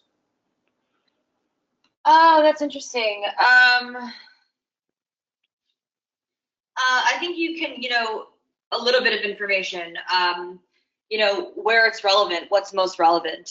How much information from the first book should be included in subsequent books? That's the answer? That's the question, sorry. Yeah, that's the question. How much information should you have in the second book about the first one, basically? I think you don't need to overdo it. I think one of the things that writers tend to underestimate the reader. I mean, so if you're reminding us of a character or an event that happened, you don't need to spend several pages elaborating on exactly what happened. People have very good memories, and I often see this within a single manuscript, but it definitely applies to multiple manuscripts. If you mention some character for a single manuscript, and 10 pages later that character appears again, you don't need to reference the fact that it's so-and-so's girlfriend and they've done whatever. We know, readers can understand in the context of the situation a character reappearing and can remember when they appeared the first time, and I think that applies to several books that are linked. So you want to use that sort of repeat information sparingly. You don't. It's often we forget how intuitive the reader is and how engaged the reader is in the story, and oftentimes writers don't give them enough credit. So I would use all that information sort of lightly. However you introduce it, I would go through that section again and edit it down, by at least 50%. Got it. That's a good rule of thumb. May it depend as well on how often you publish. I mean, if you take 2 years between publishing book 1 and book 2, is it worth keeping that in mind and maybe adding a bit more backstory information about the book 1 or not? Absolutely. If it's been 3 years since you've written your last novel, absolutely you're going to need to remind readers a little bit because they've been reading other things and they've been doing other things in their life. But if it's, for example, a major character, that probably stuck with your reader. Then you can be a little bit looser with the information that you put in, and you can go into a bit more detail. But even still, whatever you're sort of referencing, context will really give the reader a lot of information, and we'll recall it. We'll remember what happened in the first book. So even then, I'd say cut it down as much as you can. Yeah, that makes sense. And context goes back to show don't tell, basically. Cool. Now, last question probably for Kirsty. So I think you were the one who mentioned dialogue tags, and I've got a question here. Does he said, she said distract the reader? I think it's the opposite, right? It depends. Like I mentioned, dialogue is supposed to be a little bit quicker paced in nature. There are some excellent books out there just on dialogue and how to do it, but that's actually, when I do line edits, the number one thing that I find the most problem with. So once you get into a rhythm of a conversation and you only have 2 speakers in there, you can start removing the said and you just don't have to have it at all. You can also start introducing action beats instead. So instead of saying so-and-so said, you can say they picked up the cup and drank water or whatever you want to do. So you're giving like a blocking moment that they would do like on a stage or in a movie. So you're giving an action that then ties it back, because the only thing you need to know about dialogue tags is the reader needs to know who is saying what, and then the dialogue itself needs to be engaging enough to progress the story. So yes, you want to trim those down, but you also need to remember that said, asked, and those 2 are basically invisible, and they just basically convey so-and-so said this. It's like a signpost. They don't even realize they're reading it. It just attributes that to the person. So I hope that answered the question fully to what you're trying to go for. I just want to elaborate on that and to just say that when you use language, any language that's more difficult than said or asked, you're allowing language to do the work for you.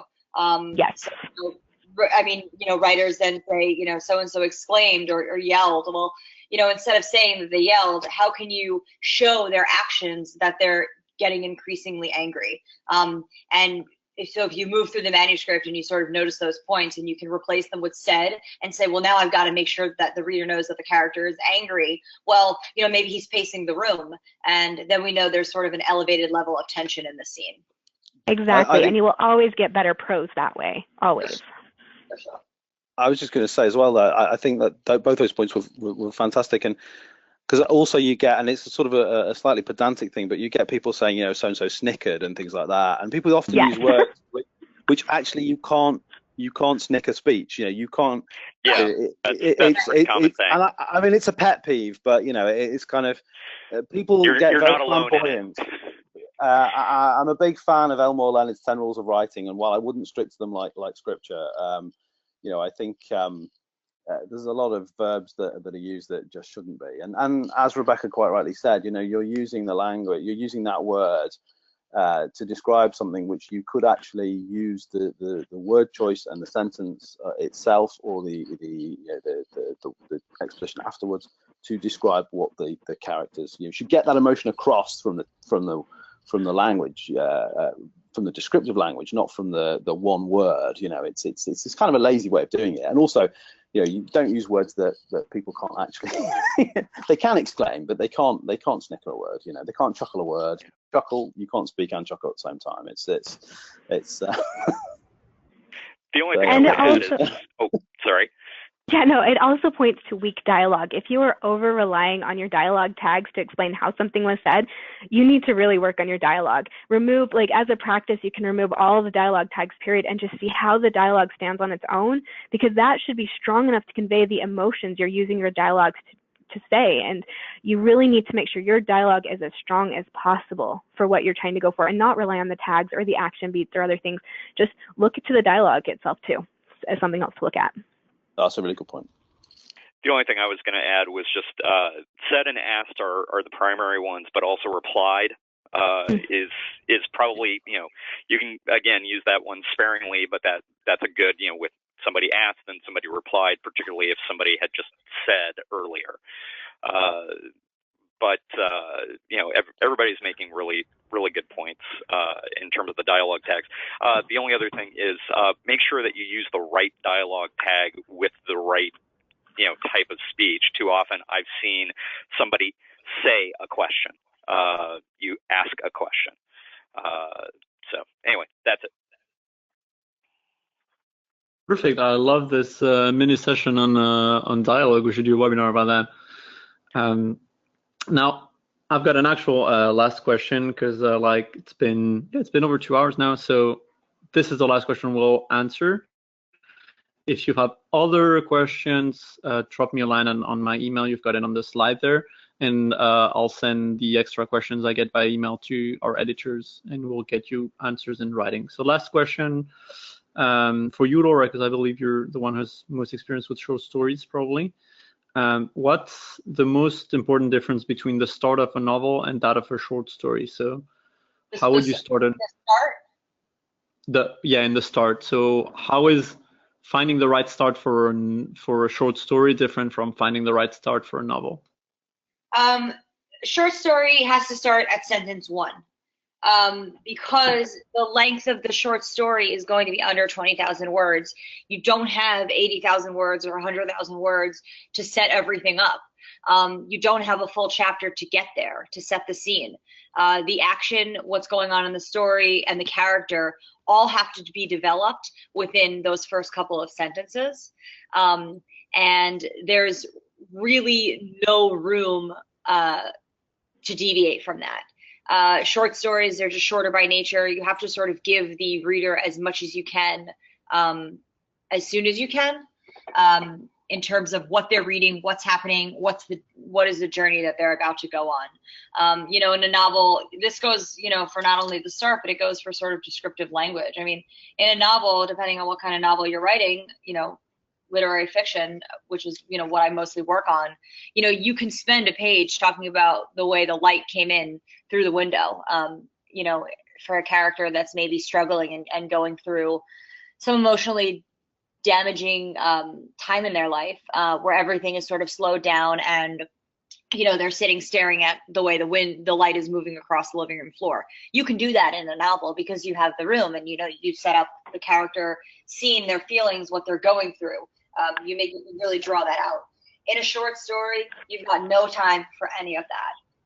You've just got to really start right away with the action. And many times when I am working on a short story, most of my cuts come in the first part and the last part. So depending if I have a short, 10-page short story, I'm most likely to make huge cuts from the first page or the very last page, because it just takes too long to get where it's going. And then usually a writer will also, once it's ended, they'll go on to sort of clean it up and tie up any loose ends, which is also not something you want to do in a short story.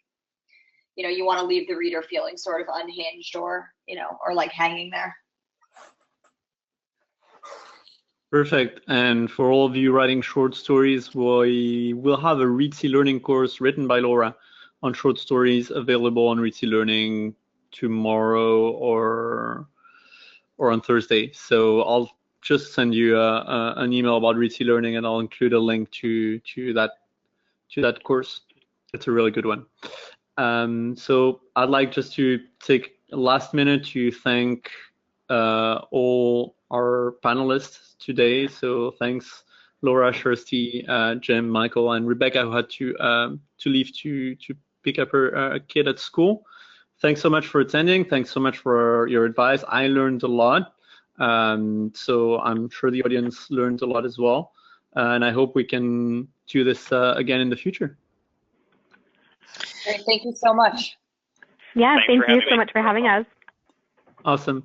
And for everyone in the audience, again, you can sign up to Reedsy using the link here, reedsy.com/love/WD, and you'll get a $20 credit as soon as you sign up. Now, you can use that credit anytime in the future when you see quotes from editors or designers or marketers. But you need to sign up before July 31st. That's the only condition. And then you'll get an email either this evening or tomorrow from Writer's Digest with a replay and with the slides as well.